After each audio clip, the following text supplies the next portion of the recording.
Autoridades mexicanas informaron de al menos 57 personas fallecidas tras el operativo que terminó con la vida del líder del cártel Jalisco Nueva Generación, Nemesio Ceguera, alias El Mencho. 27 de ellos son agentes de seguridad y los otros 30 son presuntos delincuentes. El estado de Jalisco está con el máximo nivel de alerta tras la ola de violencia desatada en las últimas horas. Vamos a abordar este tema. Nos acompaña para eso desde Ciudad de México Eduardo Gómez del Campo, asesor y consultor internacional en seguridad. Un placer, Eduardo. Muchas gracias por este contacto. Gracias, Nicolás. Qué gusto saludarlos. Un abrazo a la distancia. Un saludo muy cordial a tu muy vasta audiencia y un abrazo fuerte y solidario con mis hermanos chilenos. Muchas gracias. Y bueno, y también ustedes, ¿no? En estas horas de violencia tan complejas con este operativo que termina con la muerte del líder del cártel Jalisco Nueva Generación, pero los hechos en Jalisco y en otras provincias, ¿no? Primero, antes de ir al detalle a analizar, Eduardo, agradeciendo tu experiencia, evidentemente, ¿cómo está hoy México, luego también de lo que fueron las declaraciones del gobierno, de la presidenta Claudia Sheinbaum y también el ejército? Pues ayer sí fue un día complicado. Desde la mañana empezamos a recibir información desde la mañana de que había movilizaciones y cierres carreteros en el estado de Jalisco, sobre todo. Se hablaba de la detención de algunas personalidades del cártel Jalisco Nueva Generación, pero se empezó a saber hasta el mediodía que se presumía la muerte del Mencho, ¿no? Uh-huh. De ahí vino violencia asociada que involucró a 20 estados de los 32 de la República y 252 bloqueos carreteros. Un bloqueo carretero es un vehículo, ya sea particular, un bus de transporte de personal o incluso camiones de transporte de mercancías son interceptados por delincuentes y les prenden fuego. Eso es un bloqueo. Hubieron algunas ciudades con repetidos bloqueos, como fue Guadalajara, como fue Puerto Vallarta, como fue el mismo Tapalpa, y en otros puntos ya no fue tan complicado como en el Estado de México, algunos centralizados, en Nayarit, en Michoacán, pero la violencia se centró en Jalisco, pues de donde el Mencho era sobre todo su centro de operaciones. El día de hoy amanecimos ya con menos violencia, ya no hay bloqueos carreteros. Sí, se tiene el estado de Jalisco en alerta roja y todos los estados que recibieron algo de violencia o de los bloqueos carreteros, pues también tienen las alertas y tienen a las autoridades de los 3 niveles de gobierno pues en las calles supervisando y patrullando y disuadiendo la comisión de delitos, ¿no? Claro, había muchísima información el día de ayer y era bien terrible lo que uno podía ver en las imágenes, ¿no? También se hablaba de la posibilidad de que se tomaran ciertas infraestructura crítica, eso termina en lo que te dice circunscrito y hago la pregunta a lo que son los bloqueos y si eso es lamentablemente lo habitual en términos de la reacción de los cárteles cuando hay este tipo de operaciones que terminan con líderes. Sí, es lo habitual cuando cae o cuando es arrestado algún liderazgo de algún cártel o de algún grupo de la delincuencia organizada. La reacción de ellos son esos bloqueos. Es para impedir hasta cierto punto la acción de la justicia, pero también es una manera de hacerse presentes y de infundir temor en la población, de infundir, de tratar de frenar la acción de las agencias nacionales, precisamente para, en algunos casos, tratar de recuperar al liderazgo que fue capturado o cuando ya cayó el liderazgo, por lo menos el manifestarse. Así es como manifiesta, ¿no? Obviamente el día de ayer pues fue de relevancia porque estamos hablando de un cártel de trascendencia global, tiene presencia en muchos países, tiene presencia en 28 de los 32 estados de México. Lo curioso es que nada más en 20 estados se manifestó la violencia vía los bloqueos, lo que pues también nos hace pensar que a lo mejor al interior del cártel ya no tenía él el control monolítico que todos hubiéramos pensado. Y también es interesante notar que la operación se realizó entre sábado y domingo, para amanecer domingo, en donde a él se le tenía ubicado, lo que significa que esta operación haya sido deliberada o comprometida, pues tenían contemplado los estrategas un escenario posiblemente no tan complejo como el que se presentó ayer, pero sí con cierta dificultad, y por eso el domingo la gente está en sus hogares y era más fácil hasta cierto punto el control de la población para que permanecieran en sus lugares, evitar salir, evitar tomar carreteras. Un par de aeropuertos estuvieron cerrados, como es el de Guadalajara y el de Vallarta, que hoy ya están operativos. El puerto de Manzanillo estuvo cerrado, ya hoy está operativo, y el país empieza a recuperar su desempeño natural, ¿no? Ya. Su día a día. Eduardo, ahora el análisis, ¿no?, de lo que sucedió el día de ayer con el asesinato, la muerte del Mencho. Estaba leyendo varios análisis ya más profundos, ¿no? ¿Generó para ti sorpresa esta operación en contra de este cártel y no, por ejemplo, del de Sinaloa? Se hablaba que de alguna manera se abría o se potenciaba un segundo frente del gobierno. Había estado enfocado más bien en el cartel de Sinaloa y, no digo que no, pero sí no era el protagonista de lo que eran sus operaciones o planificaciones para llegar a los líderes o las cúpulas máximas, digamos, lo que era el cartel Jalisco Nueva Generación. Lo que sucedió con el cártel de Sinaloa fue, una vez aprendido el Mayo y entregado a la autoridad norteamericana, vino una guerra intestina. ¿Qué es lo que podemos esperar aquí en el cártel? El cártel está compuesto de una serie de grupos y pandillas que tributan al cártel mismo. Por eso decía yo hace un momento de esa estructura monolítica.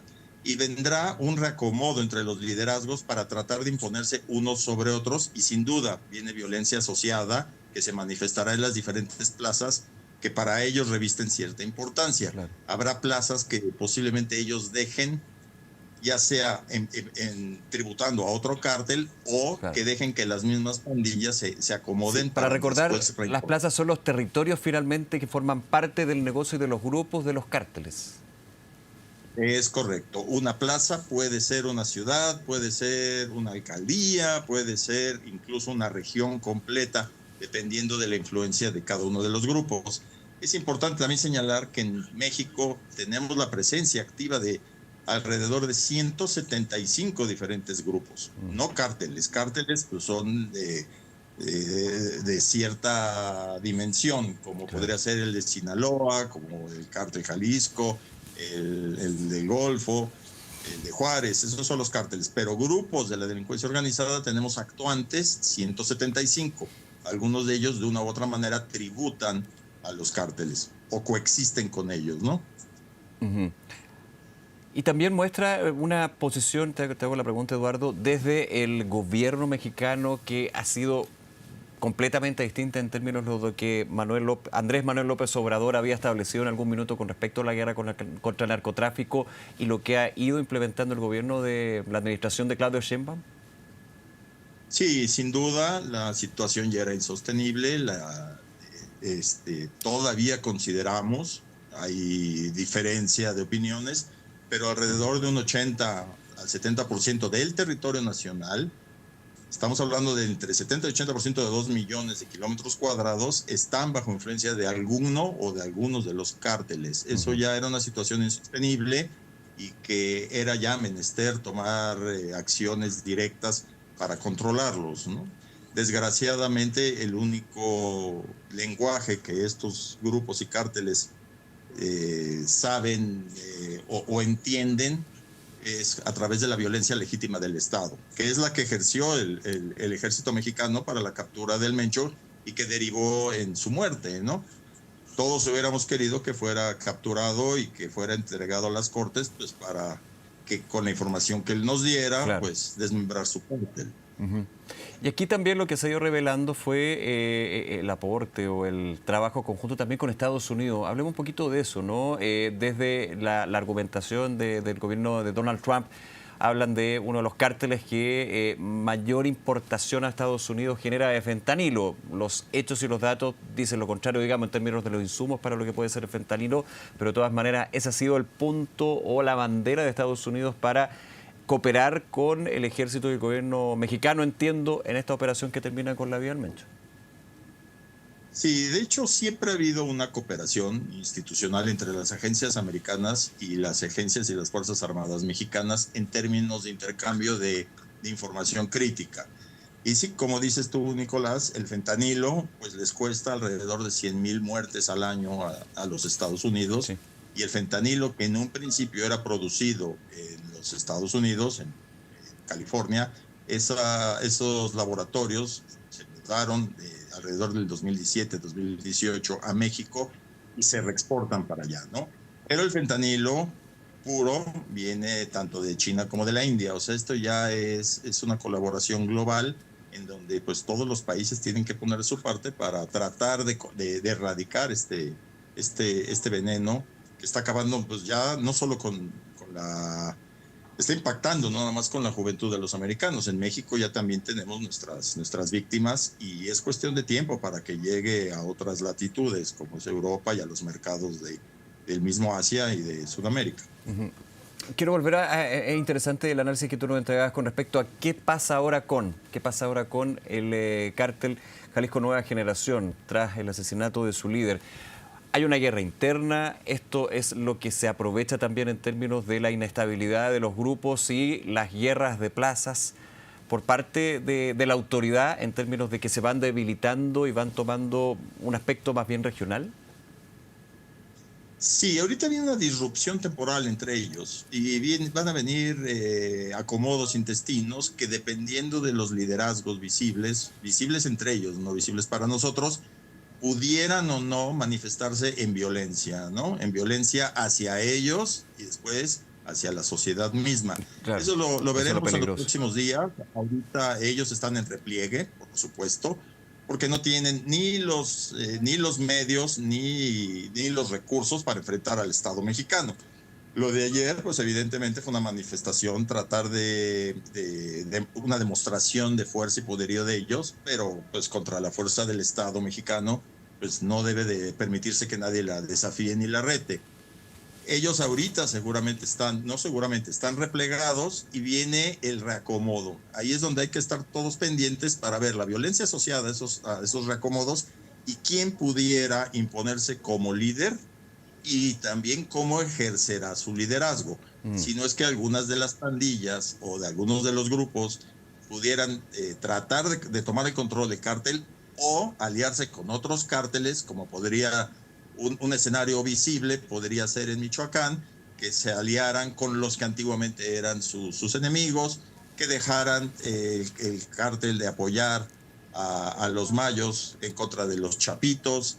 Habrá que ver, ¿no? Habrá que ver, vienen movimientos interesantes que esperemos que no se traduzcan en violencia hacia la sociedad Claro. mexicana y que cobre vidas inocentes, ¿no? Que ese es el gran problema finalmente en esto, ¿no? Desde el Estado puede ver cómo las organizaciones criminales se van debilitando en una guerra interna, pero esa guerra interna puede terminar, y esto es lo muy complejo y delicado, y ojalá que no suceda, en fuego cruzado donde la sociedad civil, que no tiene nada que ver más allá solamente de estar en estos territorios, termine en el medio de este fuego cruzado. Así es. De hecho, ayer fue la sociedad civil pues la que salió perdiendo con su patrimonio. Si hubieron 252 bloqueos es porque hubieron mínimos 252 vehículos particulares y privados Claro. que perdieron su patrimonio, ¿no? Más comercios que tuvieron que cerrar las puertas para impedir el ser saqueados o para impedir ser producto de algún ataque por parte de cualquiera de los grupos, ¿no? Eso se traduce en pérdidas. En áreas como Puerto Vallarta, pues los turistas nacionales y extranjeros tuvieron que quedarse recluidos dentro de las instalaciones de sus hoteles, pues para no exponerse, ¿no? El aeropuerto de Vallarta y de Guadalajara permanecieron cerrados algunas horas, también para evitar que la violencia pudiera escalar, ¿no? Eduardo Gómez, nuevamente agradecer este contacto, esta conversación y por supuesto muy atentos a lo que va sucediendo allá en México. Gracias nuevamente, Eduardo, un gran abrazo. Al contrario, Nicolás, un placer, un privilegio estar con ustedes y siempre a las órdenes para lo que se ofrezca. Un abrazo hasta allá. Muy agradecido. Gracias, Eduardo. Hasta luego.